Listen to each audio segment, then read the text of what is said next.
வளரும்.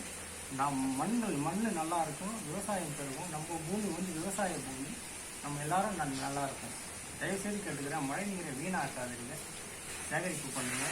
மழைநீர் சேகரிப்பு வீட்டுக்கு யூஸ் பண்ணலாம். சாப்பாடு செஞ்சால் வல்லின்னு பளிச்சுன்னு இருக்கும்.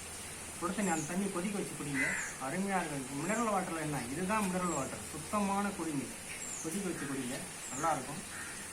அன்பான எல்லாரும் இந்த வாழ்க்கை கொடுத்த பிரபஞ்சத்துக்கு மனமார்ந்த நன்றி.